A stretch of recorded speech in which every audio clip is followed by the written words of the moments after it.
magandang umaga ulit mga kapatid. Welcome back po sa aking YouTube channel. Bali, update ko kayo dito sa trabaho namin dito sa Cagayan. Bali, yung mga unang upload ko dito sa may Cagayan. Naka-upload mga kapatid sa may sa bago kong YouTube channel. Yung luma kong YouTube channel, yung Bongski TV. Bali, nabuksan ko na siya.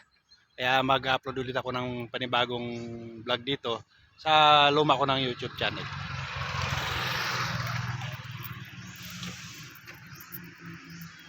Bali, maglilinis ngayon ng yung area na bubuhusan namin.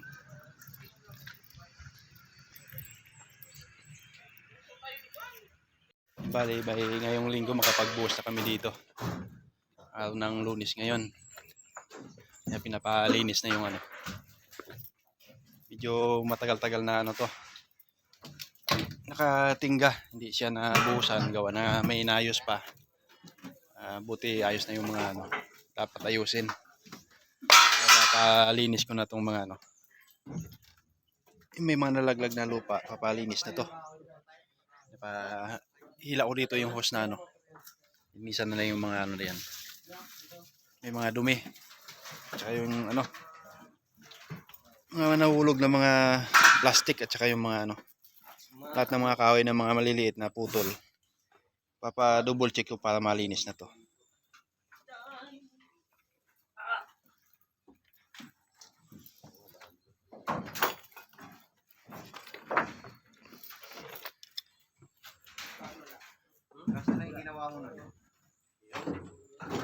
Bali, ito yung area mga kapatid ng septic tank. Bali, yun doon yung yung sampit, yung mga lahat ng mga tubig dito sa may lababo at saka sa CR. Diyan lahat ng bagsak sa may sampit na yan. Magkakaroon siya ng magkakaroon siya ng water pump packet doon sa may sa may taas. Bali, ito yung area ng mga kapatid, basement.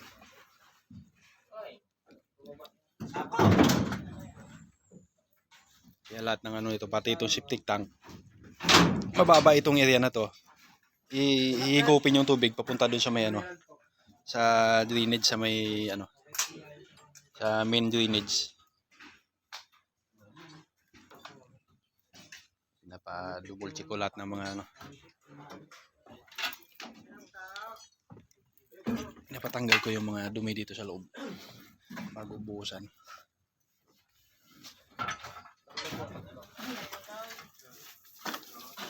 Baka yung buhos nito baka Merkulis o kaya Huwebes.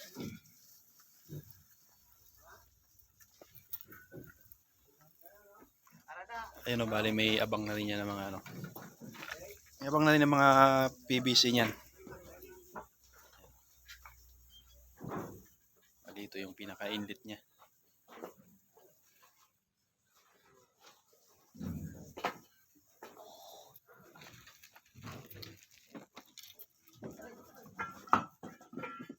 Bali, ito pa yung pinaka-elevation mga kapatid ng ng ipipil ng basement.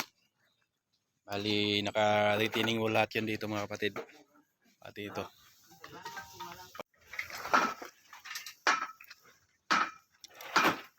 Halos bali yung mga lupa dito naka-ready na rin pagka nakapagbuhos na kami. Ma-backfill na itong mga lupa dito. Halos mataas na rin. Yung mga nakaraan, halos yan, pantay lahat yan dyan. May madaanan pa dyan ngayon, halos mataas na. Yun lang kasi yung ginawa ng mga tao habang nag-aantay kami ng buhos nito.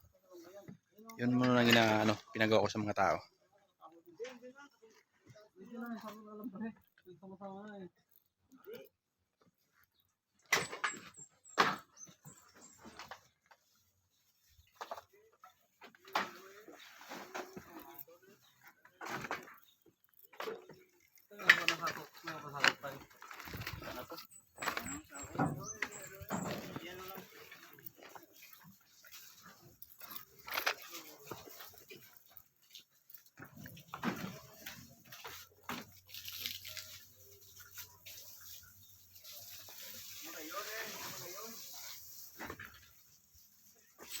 Bali, i-double check na rin namin itong yung mga gamitin ditong mga I-beam.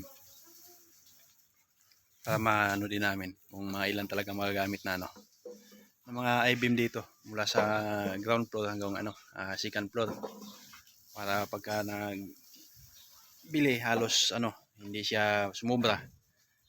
Kaya kailangan namin silipin namin yung mga plano ngayon kung ilan talaga magagamit ng mga I-beam dito, pati yung mga gagamiting bakal sa slab.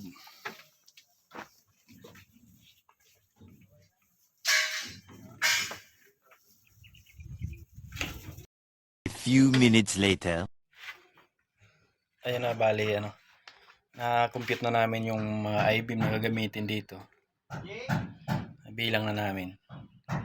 Bali, bangga na lang namin dun sa may bangga namin dun sa computation din sa office para malalaman namin kung tama at saka kung magkatugma yung computation namin at saka computation ng nasa opisina. Tapos inisa-isa na namin to para malaman namin kung ilang I-beam yung gagamitin dito. Baka mamaya isama na rin namin ito pati yung mga gamitin dito, mga steel deck. Halos lahat kasi nito mula sa ground floor hanggang sa second, naka steel deck lahat siya. Yung sa mga hagdanan naman, may area lang dito na mayroong chicot plate. Yung iba dito, naka siya, bakal yung framing niya, tapos naka wood plank siya. Pati ito sa mga landing, naka wood planks lahat to. Kaya halos wala kaming buhos dito sa ang pinakabuhos lang nito hindi ito sa mga slab na may steel deck. Lahat nito mga hagdanan mula sa second pababa sa ground floor, naka wood planks lahat to. Tapos I-beam yung pinaka niya, framing niya.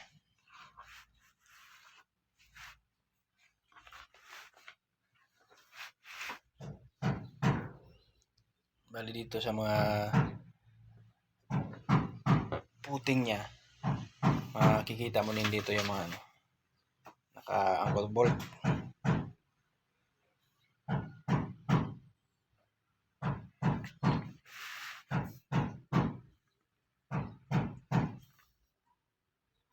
Bali yung pinaka nito ng stepiner din siya dito. Saka full weld. Ito yung nababanggit namin na medyo matrabaho to pagka nag-fabricate ka pa nito. So kung okay sana, nag-suggest kami na pagka gagamitin sana dito na lang tubular, para pagka pinutol mo, kinating mo siya inati, magiging ganito na siya. Depende kung makapagsunduan ito. Kung masusunod ba tong plate na ipabricate namin to o kaya yung tubular.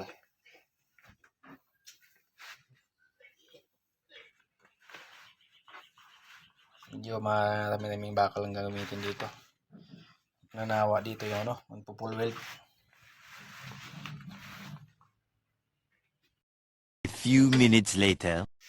Ayun, bali tapos na nilalinis dito yung napalinis ko na lahat ng mga dito. Tanggal ko na yung mga nalaglag na mga kahoy. At ito mga naugasan na rin to. Tanggal na rin yung mga pinaglagarian ng kahoy. Yung mga kusot na tanggal na rin dyan. Bali itong area na to, bali siya. Bali nakaupo siya dito sa may lupa. Kaya kung mapapansin nyo, may mga gabilbid na yan yung area na to.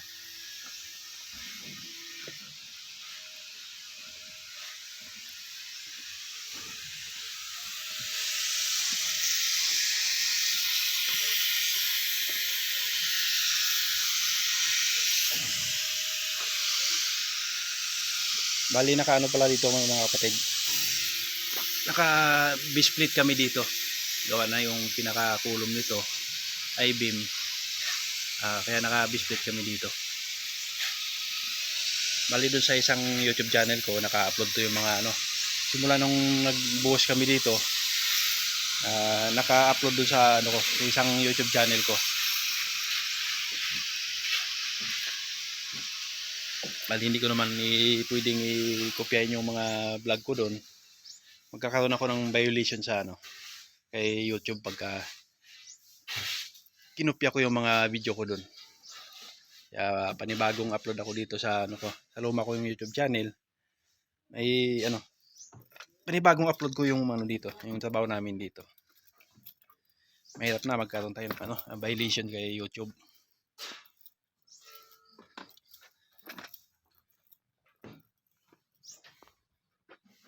Bali ano siya, dalawang palapag, pangatlo itong pinaka basement. Itong area na to, ito yung pinaka parking. Magkakaroon dito ng ano, dalawang kwarto sa baba. Tsaka itong area na to. Ito yung area ng cistern tank. Dito yung tangke ng tubig. Dito lahat yung ano, magpapump hanggang sa taas. Magkakaroon ng linya dito ng water line. Pati ano, galing sa labas na supply ng tubig. Dito muna babagsak, iipon dito. Saka naman mag ano, linya papunta sa mga CR sa taas.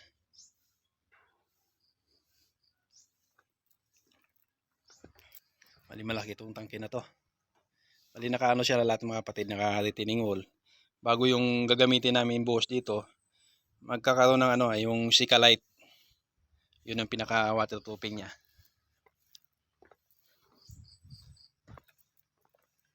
Bali ano, dosing kulom to. Tsaka naka ano siya, puting tie beam. Kung mapapansin nyo, itong mga bakal na yan, buo lahat itong ano, pinaka retaining wall puting, buo lahat yan hanggang doon, paikot yan. Tapos yung doon sa plano, yung area na yon putol. Hanggang dito lang din yung ano, pinaka retaining wall puting. Tapos naka tie beam na to. Kaya lang nag-usap kami ni ano, ni architect. Pumayag naman siya. Pinadiretso ko na to. Yung pinaka retaining wall puting. Halos kunti na naman bakal gagamitin diyan. Kaya pinabuo ko na to para nakasigurado talagang matibay yung pinaka ano, pinaka retaining wall puting niya. Nakasinturon lahat yan paikot. Dagdag tibay sa bahay na to. Halos mataas to. Tsaka malalaking bakal gagamitin dito. Kaya kailangan yung ano, yung matibay na.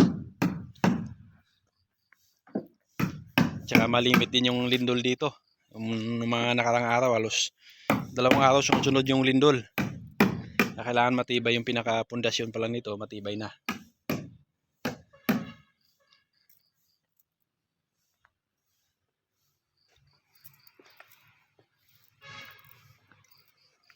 Next week, ano na, pagka nabuhusan na yan, mabakpil na lahat yung mga lupa dito. Nag-usapan namin ni ano, ni architect, baka mag-uupa kami ng bobcat para hindi mahirapan yung tao, medyo malayo-layo yung kukunan ng lupa doon pa sa kabilang lote. Pero pagka bobcat yung gagamitin dito, medyo ano, hindi masyado bugbog yung tao sa pag-aakot, medyo malayo. Tsaka medyo sumiksik na yung lupa na na-backfill namin doon, tumigas na.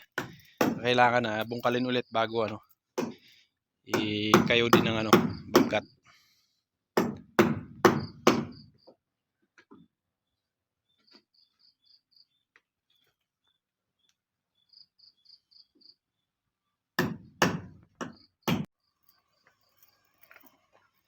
Bali ano, sisilipin natin yung pinaka perspective nitong bahay. Nagpagawa ng tarpaulin yung ano, may-ari ng bahay.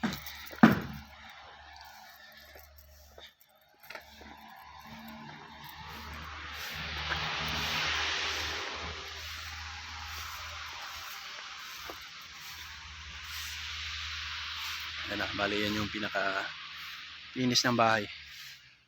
Yung pinaka front elevation niya.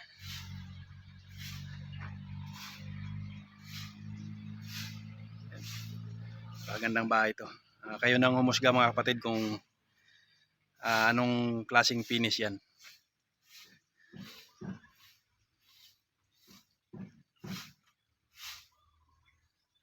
Bali may basement siya. Ito yung pinaka basement niya sa ilalim.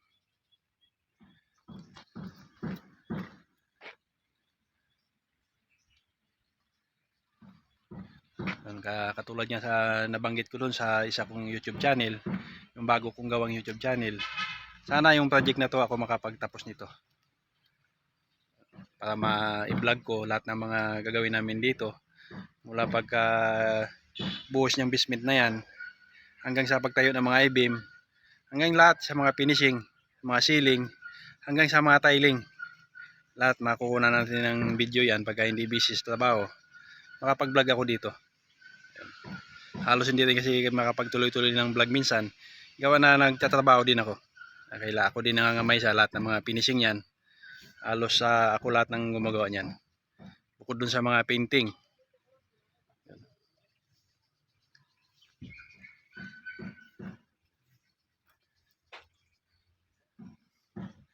Kaya sa lahat ng mga subscriber ko sa YouTube channel ko sa Bongski TV, subaybayan nyo tong yung bahay na to hanggang sa matapos to.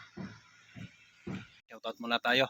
Shoutout sa lahat ng mga kamag-anak ko diyan sa sa UP, sa Nagase, mga Pabon at saka Manansala family. Lalong-lalo na kay Ninang na taga Cavite na walang sawang sumusuporta sa aking YouTube channel. Ninang Mira at saka kay Ninong Tony na asawa niya. Shoutout sa inyo lahat. Ingat tayo lagi.